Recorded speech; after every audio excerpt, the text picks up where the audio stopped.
Hey everybody, hello and welcome back to channel Info Island and guys आपका आज यानी कि 21 फरवरी का एसएससी जीडी का सेकंड शिफ्ट का भी एग्जाम हो चुका है, तो इसीलिए हम लेकर आ गए हैं आपके लिए एग्जाम एनालिसिस वीडियो जिसमें we will be discussing and covering all of those questions GK GS and Hindi के जो कि आज यानी कि आपके एसएससी जीडी के 21 फरवरी 2025 के सेकंड शिफ्ट में पूछे गए हैं।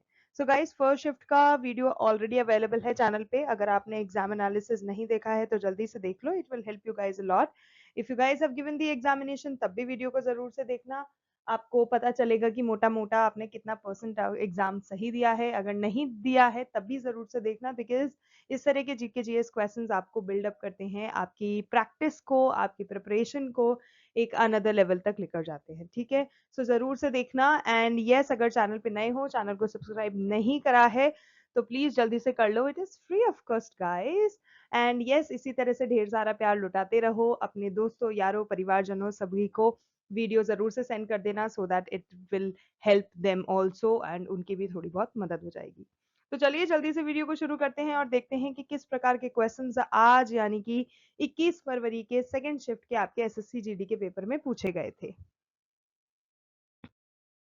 So guys first question is who is a member of the parliamentary election committee. तो गाइज इसमें ऑप्शन में आपको काफी सारे ऑप्शन थे ऑब्वियसली, जो आपको लग रहे थे कि हाँ भाई ये भी हो सकता है, ये भी हो सकता है, but yes, parliamentary election committee का अगर कोई मेंबर है तो वो है नितिन गडकरी। तो नितिन गडकरी यहाँ पे करेक्ट आंसर होगा।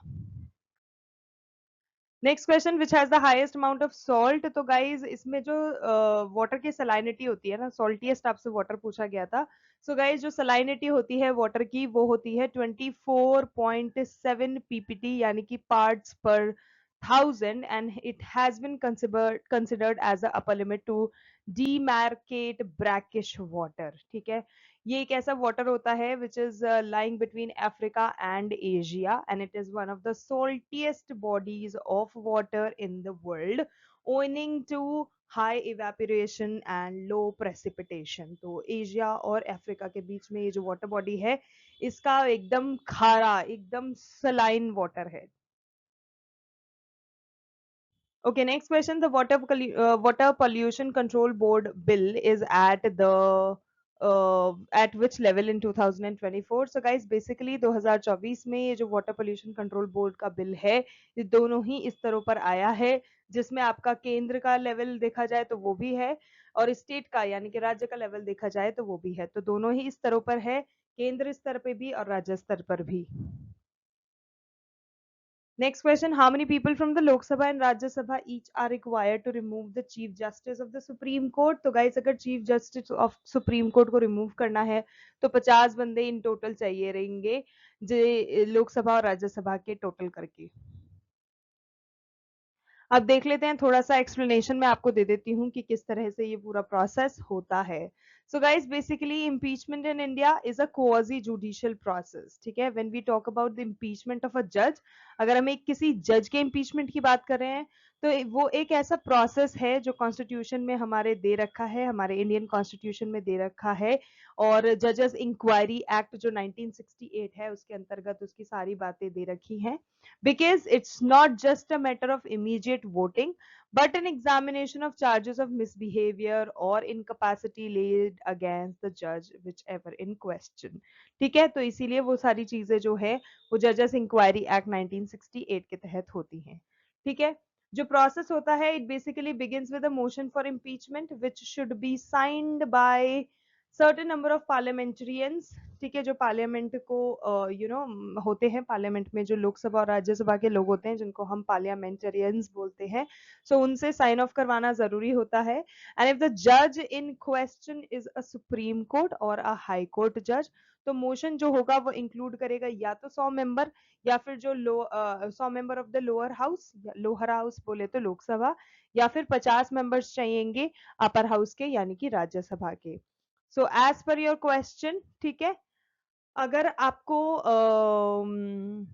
यस अगर आपको उसको रिमूव करना है तो आपको मिनिमम 50 मेंबर चाहिए राज्यसभा से to initiate the impeachment of process और for this particular process for a जज।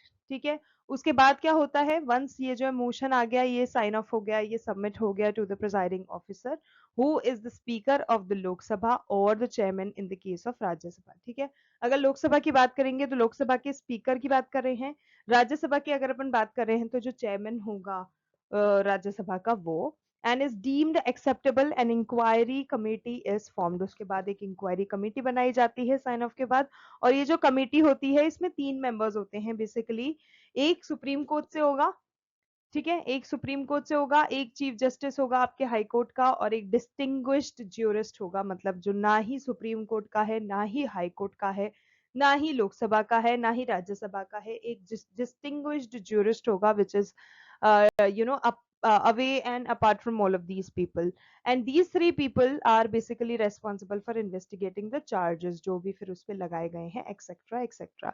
So that is how the process on goes. उसके बाद क्या होगा, उसके बाद अब if the committee supports the charges after investigation, तो जो मोशन है जो इम्पीचमेंट के लिए लगाया गया था वो कमिटी की रिपोर्ट के साथ लगा दिया जाएगा for consideration by the houses where it was introduced. ठीक है, फिर वहां से कंसिडरेशन आएगी, and it must be pass by a majority of 2/3 of the members present and voting in both house of parliament. ठीक है, फिर जितने भी हाउस ऑफ पार्लियामेंट के लोग हैं वो सारे अपना वोटिंग देंगे, वोट कास्ट करेंगे, उसके बाद पता चलेगा किसका क्या राय है, और उसके बेसिस पे फिर वो डिसाइड कर लेते हैं। So basically and importantly जो judge होता है is allowed to defend themselves during the inquiry and the subsequent debates in parliament. Only after by both houses of parliament does the president pass an order completing the impeachment process leading to the removal of the judge from office. So ये पूरा का पूरा process follow करना पड़ता है अगर एक जज को उसके ऑफिस से रिमूव करना है because of certain reasons, then all of these steps need to be taken care. Okay, next question. Which art form of Kerala was included in UNESCO's list of intangible cultural heritage of humanity in 2010? So guys, it is Kutiyattam. So Kutiyattam is the correct answer. एक 2000 साल पुराना tradition है और India का सबसे पुराना living tradition है जिसको हम कूड़ियट्टम या फिर कुटियट्टम के नाम से जानते हैं, जो कि है Sanskrit theatre, and that is practised in Kerala India only. And this form of theatre also includes elements of Koothu, जो कि एक एंशियंट परफॉर्मिंग आर्ट है which has been form from the Sangam period. तो आप एक आइडिया लगा सकते हो कि कितना पुराना ट्रेडिशन है जो कि चला आ रहा है। Okay, next question. Who won the Khelo India Youth Games 2024? So guys, KIG यानी कि KIYG 2024 जो है ये महाराष्ट्र ने जीता था, जिसमें अगर हम किक 2024 की बात करें तो उसको तमिलनाडु ने होस्ट करा था अपनी 4 अलग अलग सिटीज में। तो हो सकता है आपसे पूछ लिया जाए वो कौन सी सिटीज हैं, तो अच्छे से याद कर लो, Chennai, Madurai, Chichi and Coimbatore, in 4 states में, ओ सॉरी, इन 4 सिटीज में तमिलनाडु ने खेलो इंडिया यूथ गेम्स 2024 होस्ट करा था, जिसमें महाराष्ट्र जो है उसने जीत हासिल करी थी with 57 gold medals, 48 silver medals and 53 bronze medal. ठीक है, ओके, अब जैसे कि आप यहाँ पर देख सकते हैं, यहाँ आपको लिस्ट प्रोवाइड कर दी है हमने, जिसमें आप फर्स्ट, सेकंड, थर्ड कौन आया है, कितने मेडल्स उन्होंने जीते हैं वो देख सकते हैं। सो गाइस, महाराष्ट्र ने टॉप किया था, 57 स्वर्ण पदक, 48 रजत पदक और 53 कांस्य पदक जीत के। सो इन टोटल 158 महाराष्ट्र ने मेडल्स जीते थे। सेकेंड नंबर पे तमिलनाडु आया था जिसने 38 गोल्ड, 21 सिल्वर और 39 ब्रॉन्ज मेडल जीत के टोटल ऑफ 98 मेडल्स जीते थे। तीसरे नंबर पे आया था हरियाणा जिसने 35 स्वर्ण, 22 रजत और 46 कांस्य पदक जीत के 103 टोटल मेडल्स ग्रहण करे थे, जीते थे। Okay, next question. According to the National Multidimensional Poverty Index Report 2023, which state is the poorest in terms of per capita income?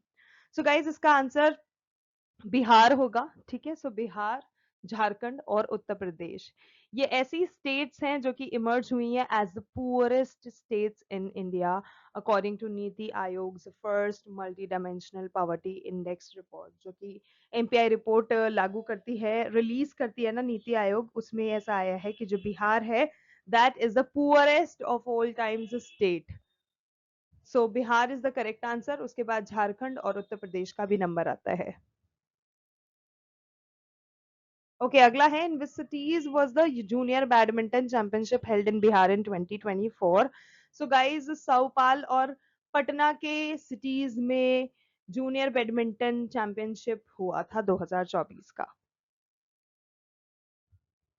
अब बात करें सुपौल में कब से कब तक हुआ था। सो गाइस, सुपौल में 11 से 14 सितंबर 2024 के बीच में बिहार सब जूनियर अंडर 15 और अंडर 17 स्टेट बैडमिंटन चैंपियनशिप का आयोजन हुआ था। और अगर हम बात करें कि पटना में कब इसका आयोजन किया गया था, सो पटना में 10 से लेके 14 मार्च 2024 के बीच 68th जूनियर राष्ट्रीय बॉल बैडमिंटन चैंपियनशिप का आयोजन हुआ था। तो ये दोनों डेट और प्लेस और कैटेगरी भी इंपॉर्टेंट है, याद रखना। Okay, next question, which gharana does Shruti Sadolikar belongs to? So guys, she is related to Jaipur Atroli gharana. Next question, what do we call the organisms that create embryos in eggs? तो अंडे के अंदर भी अंडा पैदा करने वाले कुछ ऑर्गेनिजम्स होते हैं जिनको हम ओविपेरस एनिमल्स बोलते हैं। So guys, oviparous animals are basically those animals who reproduce by depositing fertilised zygotes outside the body, ठीक है, जिसको हम लेयरिंग या फिर स्पॉनिंग के नाम से भी जानते हैं, बायोलॉजिकल टर्म्स में। और इन मेटाबॉलिकली इंडिपेंडेंट इंक्यूबेशन ऑर्गन्स जिनको हम एग्स बोलते हैं, which nurture the embryo into moving offspring known as hatchlings with little or no embryonic development. So oviparous animals is the correct answer. Next question, which is the most populous state according to the 2011 census survey report? So guys, 2011 की जनगणना के अनुसार it is Uttar Pradesh जिसको most populous state का दर्जा दिया गया है। अब बात करें उत्तर प्रदेश में उस समय कितने लोग थे, तो गाइस गिनती बहुत लंबी है, 199,812,341। I think it's 19 crore 9 lakh 812,341 people. So guys, that's a lot of population. So that is for Uttar Pradesh. Maharashtra की अगर अपन बात करें तो 112,374,333 people. बिहार की अगर हम बात करें तो 104,099,452 people. And West Bengal की अगर हम लास्ट में बात करें तो it is 91,276,115 people. So most populous state आपका हो गया Uttar Pradesh. Uttar Pradesh is the most populous state with रफली, अगर हम रफली एक अप्रोक्सीमेटली बताएं तो 200 मिलियन लोग वहां रहते हैं। Over half the population resided in the most 6 most populous state of Uttar Pradesh, Maharashtra, Bihar, West Bengal, Andhra Pradesh and Madhya Pradesh. Next question, who was the Governor General of India during the 1857 revolution? So guys, 1857 का जो रेवोल्यूशन हुआ था उसमें लॉर्ड कैनिंग जो थे वो गवर्नर जनरल थे उस समय इंडिया के। Which ruler of the Mauryan dynasty was killed by Pushyamitra Shunga to establish the Shunga dynasty? So guys, it was Brihadrat. जो लास्ट मॉरन रूरल थे बृहद्रथ जिनका नाम था, he was assassinated in 185 BC by his commander in chief जिसका नाम था पुष्यमित्र शुंग ने उनको असैसिनेट किया था, चुपके से मारा था। और पुष्यमित्र शुंग जो थे फिर उन्होंने अपना किंगडम बना दिया था नॉर्थ में जिसको उन्होंने शुंग डायनेस्टी यानी कि शुंग वंश का नाम दे दिया गया था। पुष्यमित्र शुंग जो हैं उन्होंने स्टैब्लिश करी थी अपनी खुद की शुंग डायनेस्टी। और ये जो मॉरन डायनेस्टी थी वो कितने सालों तक चली थी गाइस? 137 ईयर्स तक। तो ये भी इंपॉर्टेंट है, याद रखना। ओके, नेक्स्ट क्वेश्चन है the important question 5 year plan से है। The objective of this 5 year plan was to accelerate food production, increase employment opportunities and enhance productivity with focus on food work and productivity. So guys, it was 7th 5 year plan which does this all. So guys next question again important है, जो कि आपको उत्सव से related पूछा गया था कि ये जो बूंदी उत्सव होता है ये किस स्टेट में मनाया जाता है। सो गाइज बूंदी उत्सव is an annual culture and tourism festival जो कि बूंदी राजस्थान में मनाया जाता है। और ये एक वाइब्रेंट फेस्टिवल है जो कि बूंदी का rich culture, heritage, historical significance और ट्रेडिशनल आर्ट फॉर्म्स डिपिक्ट करता है। ये बेसिकली कार्तिक का जो महीना होता है, in the month of October and November, उसमें मनाया जाता है और 3 दिवसीय यह त्योहार होता है। ओके, नेक्स्ट है हम्पी उत्सव का, कि हम्पी उत्सव किस स्टेट में मनाया जाता है। So it is Karnataka. अब यहाँ पे गाइज हम्पी उत्सव की कुछ डिटेल्स दे रखी हैं जो कि बहुत इंपॉर्टेंट है। जैसे कि 1986 में हम्पी को डिक्लेयर कर दिया गया था एक world heritage site by UNESCO. Hampi जो है ये कर्नाटका में मनाया जाता है और ये आपका 3rd to 5th नवंबर में मनाया जाता है हर साल। ये basically recreation of grandeur of that era, जब ग्लोरी जो पाई गई थी उससे रिलेटेड है। तो ये सारे पॉइंट्स आप पढ़ लीजिएगा, they are important. Next question, in which part of the constitution of India are the fundamental duties mention. तो गाइस भाग 4A आर्टिकल 51A के अंतर्गत आपको सारी फंडामेंटल ड्यूटीज देखने मिल जाएंगी। नेक्स्ट गाइज हिंदी से क्वेश्चन आपको पूछा गया था, रिक्त शब्द का विलोम शब्द जो कि होता है पूर्ण। वादी का जो एक वन वर्ड सब्स्टिट्यूशन पूछा गया था, जो मुकदमा दायर करता है वो कौन कहलाता है। सो वो वादी कहलाता है। So guys that's it, those were the very important GK GS and Hindi questions जो कि आज यानी कि 21 फरवरी के आपके सेकंड शिफ्ट के पेपर में पूछे गए थे एसएससी जीडी के। अगर आपको वीडियो अच्छा लगा और इन्फॉर्मेटिव लगा, then don't forget to like, share and subscribe to our channel info island, because this is the only platform जहां आपको इस तरह के videos daily on a timely basis मिलते रहेंगे। एंड यस, आप किसी भी कॉम्पिटेटिव एग्जाम की प्रिपरेशन क्यों ना कर रहे हो, we are there to help you guys. ठीक है गाइस, सो आज के लिए बस इतना ही। Thank you so much for your time. Thank you so much for watching. We will see you in our next video. तब तक के लिए all the very best to all the candidates and much love to all of you all. Thank you.